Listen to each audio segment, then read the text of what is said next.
वेदों और उपनिषदों में वर्णित ध्वनि का विज्ञान न केवल संस्कृति और अध्यात्म का सेतु है, बल्कि ये आधुनिक विज्ञान के सामने अनेक प्रश्नों का उत्तर भी है।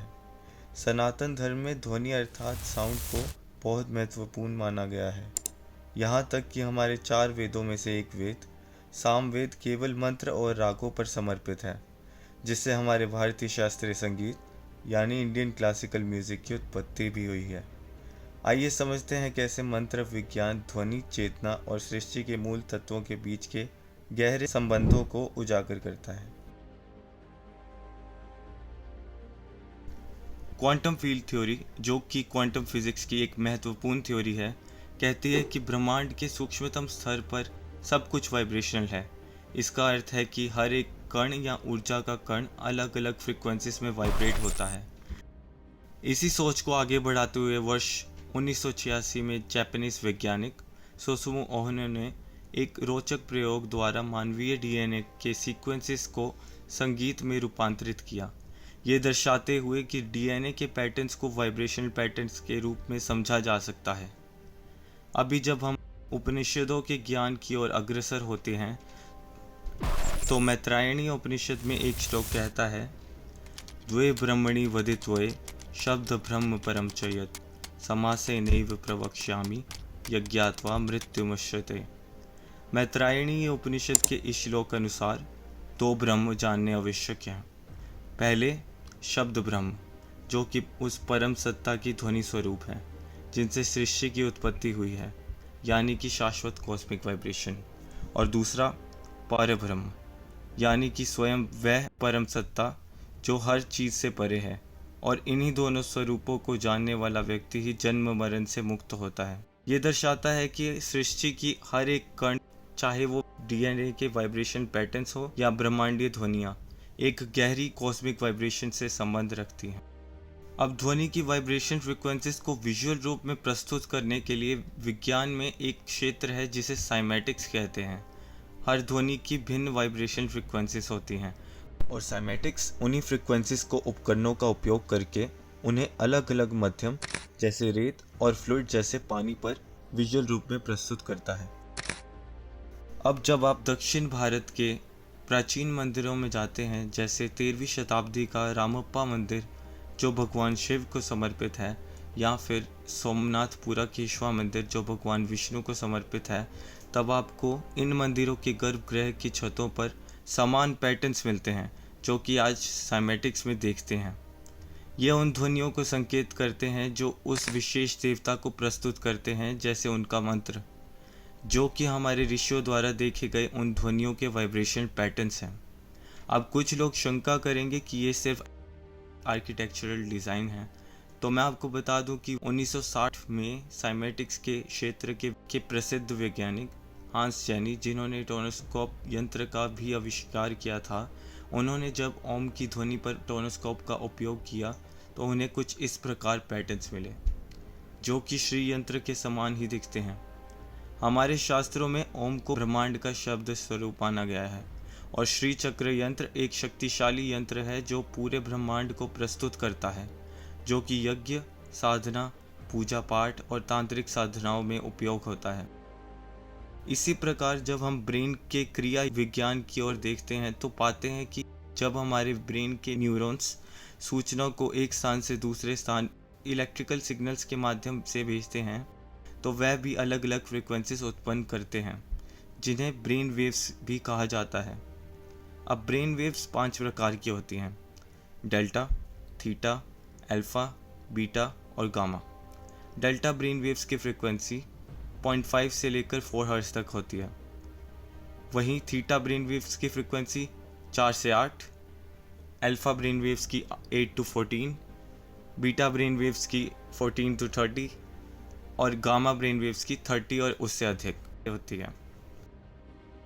प्रत्येक ब्रेन वेव्स विभिन्न चेतना के अवस्थाओं से गहरा संबंध रखती हैं। उदाहरण के लिए, जब बीटा ब्रेन वेव्स प्रबल होती है तो व्यक्ति चिंतित रहता है और मन में अधिक विचार आते हैं, जबकि आप अल्फा ब्रेन वेव्स के प्रबल होने पर मन पूर्ण रूप से शांत और लगभग निर्विचार रहता है। आमतौर पर ये ब्रेन वेव्स एक साथ काम करती हैं, पर कई वैज्ञानिक अध्ययनों के अनुसार सामान्य मनुष्य में बीटा ब्रेनवेव्स अधिक प्रबल होती हैं, जिसका मुख्य कारण है मोबाइल नेटवर्क से उत्पन्न हुई हानिकारक रेडिएशंस, अधिक कार्यभार और व्यस्त जीवन शैली।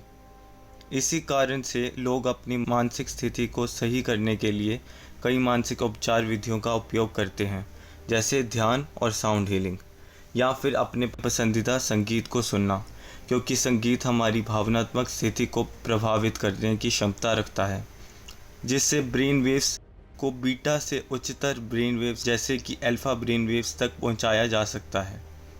यही सब कुछ हमारे सनातन धर्म में भी बहुत पहले से चला आ रहा है। जब भी हम किसी मंदिर में जाते हैं तो मंदिर के बाहर लगी घंटी को बजाने के बाद उसकी ध्वनि हमारे ब्रेन वेव्स को उच्चतर अवस्था में ले जाने में सहायक होती है और विचारों को कम करती है। प्राचीन समय में मंदिरों की घंटियां भी विभिन्न नादों वाली होती थी, जो उनकी विशिष्ट फ्रीक्वेंसी को दर्शाती थी। इसी कारण से जब भी मंदिर की घंटी बजती है तो उसके नीचे कुछ समय खड़े होने का प्रावधान होता था। हमारे ऋषियों ने यहीं पर विराम नहीं लगाया। उन्होंने हमें अल्फा स्टेट से आगे जाने के लिए ध्यान और मंत्र जाप करने के लिए प्रेरित किया। हमारे शास्त्रों के अनुसार मंत्र का अर्थ है मननात् त्रायते इति मंत्रः, अर्थात जो किसी विचार का निरंतर चिंतन करने से रक्षा करे वही है मंत्र। मंत्रों का निरंतर जाप करने से विचार कम होते हैं और शरीर के चक्रों को स्थिर करता है, जिससे शक्ति का प्रवाह मूलाधार चक्र से शुरू होकर आज्ञा चक्र तक पहुंचता है। जब ये शक्ति पीनियल ग्लैंड तक पहुंचती है तो पीनियल ग्लैंड डीएमटी नामक रसायन को छोड़ता है, जो हमारी ब्रेन वेव्स को स्थिर करता है और उच्चतर अवस्थाओं तक ले जाता है, जैसे कि अल्फा और थीटा ब्रेन वेव्स, जिससे हमारा सबकॉन्शियस माइंड सक्रिय होने लगता है। और जब ये सक्रिय हो जाता है तो ये हमें उच्चतर अवस्था तक ले जाता है, जहां हमारी समझ, रचनात्मकता और अंतर्दृष्टि की सीमाएं पार हो जाती हैं और व्यक्ति को उस उच्चतम चेतना से जुड़ने में सहायता करता है। हमारे सातों चक्रों की भी अलग वाइब्रेशनल फ्रिक्वेंसीज होती हैं और हमारे ऋषियों ने प्रत्येक चक्र के लिए विभिन्न बीज मंत्रों का उल्लेख किया है, जो इन चक्रों को और अधिक स्थिर करने में सहायक होते हैं। जैसे मूलाधार चक्र के लिए लम, स्वादिष्ठान के लिए वम, मणिपुर के लिए रम, अनाहत के लिए यम, विशुद्धि के लिए हम और आज्ञा और सहस्रार के लिए ओम। मंत्रों में छुपी शक्ति और उनके महत्व हमारे शास्त्रों की एक अनुपम देन है। प्रत्येक मंत्र का अपना एक विशिष्ट स्थान और अर्थ होता है, जो कि उसके षडंगों या 6 अंगों द्वारा समझा जा सकता है। पहले, ऋषि। ये वो महापुरुष होते हैं जो अपने तपस्या के बल पर किसी विशेष मंत्र को प्राप्त करते हैं और उसे संसार को अवगत कराते हैं। मंत्र का ऋषि मंत्र के ज्ञान, प्रभाव और उचित उच्चारण की दिशा के निर्णायक होते हैं। दूसरे, बीज। जैसे एक बीज से पेड़ पैदा होता है, वैसे एक मंत्र बीज से उत्पन्न हुआ होता है। हर एक मंत्र का एक मूल तत्व होता है जो उसके बीज मंत्र के रूप में व्यक्त होता है। बीज मंत्र की शक्ति और उसके गुप्त अर्थ को समाते हुए होता है, जैसे ओम और क्रीम। तीसरा, देवता। प्रत्येक मंत्र के एक देवता होता है जिसे वो मंत्र समर्पित होता है। देवता मंत्र द्वारा संबोधित किए जाने वाले दिव्य शक्ति के नियंत्रक होते हैं। छंद। ये मंत्र की लय, ताल और धुन को निर्धारित करता है, जिससे मंत्र का सही उच्चारण संभव होता है। छंद मंत्र की वाइब्रेशनल फ्रिक्वेंसीज को भी दर्शाता है। पांचवा, शक्ति। यह मंत्र की सिद्धि होने पर प्राप्त होती है, जो उस मंत्र द्वारा की गई साधना का परिणाम होता है। शक्ति मंत्र की आंतरिक ऊर्जा को जागरूक करता है। छठा, किलक। ये एक प्रकार का ताला या बंधन होता है जो कुछ शक्तिशाली मंत्रों पर लगाया जाता है। किलक के बिना मंत्र का असली प्रभाव प्रकट नहीं होता। ये एक और मंत्र या छंद भी हो सकता है। यह अधिकतर तांत्रिक मंत्रों के लिए होता है और सिर्फ व्यक्ति को गुरु के निर्देशन में ही प्रदान किया जाता है। उदाहरण के लिए महामृत्युंजय के षडांग इस प्रकार हैं।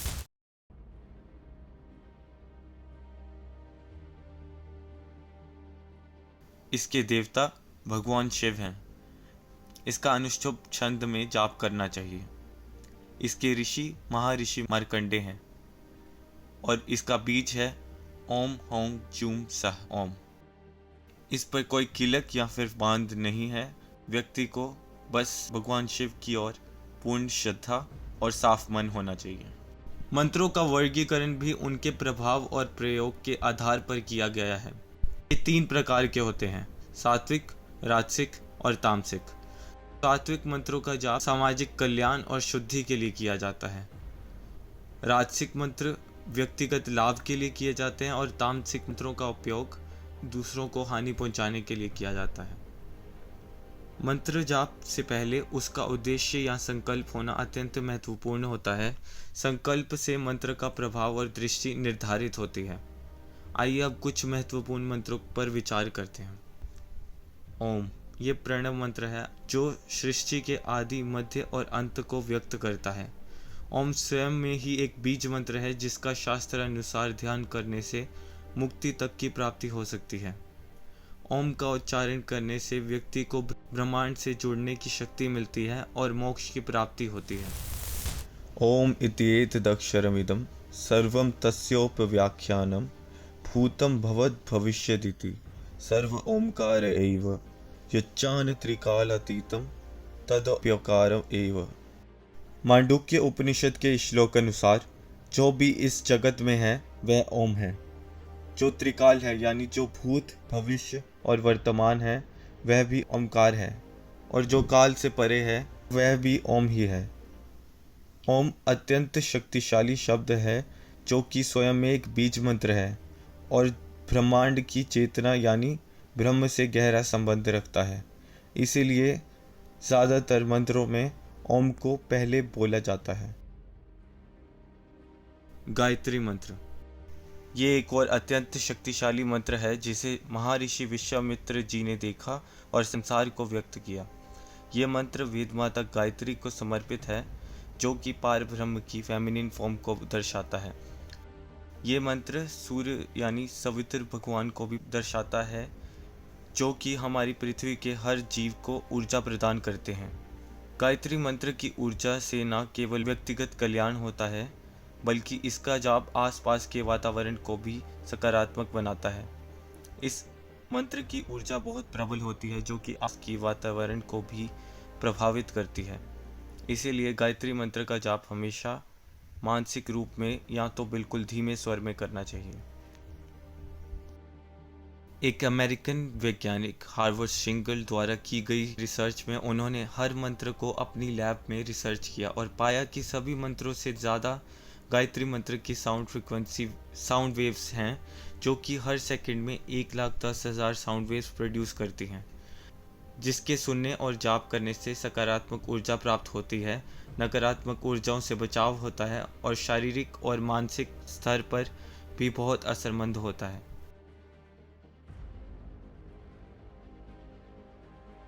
अब मंत्र जाप करने के भी कुछ मूल नियम होते हैं जिनका नियमित जाप करने से पूर्ण फल प्राप्त होता है।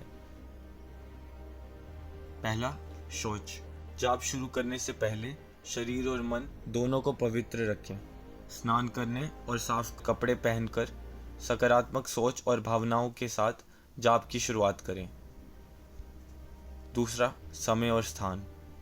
ब्रह्म मुहूर्त का समय यानी सूर्य उदय से ठीक पहले का समय और एक शांत स्थल जाप के लिए सर्वोत्तम माने जाते हैं, पर संध्या समय मंत्र जाप करना भी प्रभावशाली माना गया है। तीसरा, आसन।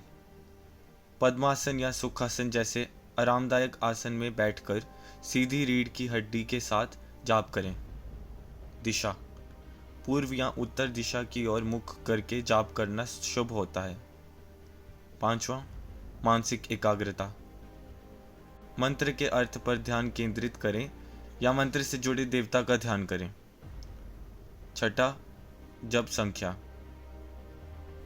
निर्धारित संख्या में जाप करें, अक्सर 108 बार माला का उपयोग करके गिनती रखें। सातवां, श्रद्धा और भक्ति। मंत्र जाप को श्रद्धा और भक्ति के साथ करें, इससे आध्यात्मिक लाभ अधिक होता है। आठवां, नियमित अभ्यास। प्रतिदिन नियमित रूप से जाप करें, आध्यात्मिक अनुशासन को मजबूत करता है। नौवां, आहार और जीवन शैली। सात्विक जीवन शैली अपनाएं, शाकाहारी भोजन करें और नशे से दूर रहें। इन नियमों का पालन करने से न केवल आध्यात्मिक और भौतिक विकास होता है, बल्कि व्यक्ति के लिए मुक्ति के द्वार भी खुल जाते हैं। मंत्र एक नाद ब्रह्म है, जो न केवल हमारे अंतरात्मा को जागृत करता है, बल्कि ब्रह्मांड के हर कोने से हमें जोड़ता है। ये शाश्वत विज्ञान हमारी सृष्टि की नींव है, जिसे जानकर ये ज्ञान व्यक्ति को ध्वनि से परे अर्थात परम सत्य तक ले जाता है। धन्यवाद आपका इस ज्ञान यात्रा में हमारे साथ बने रहने के लिए। नमस्कार।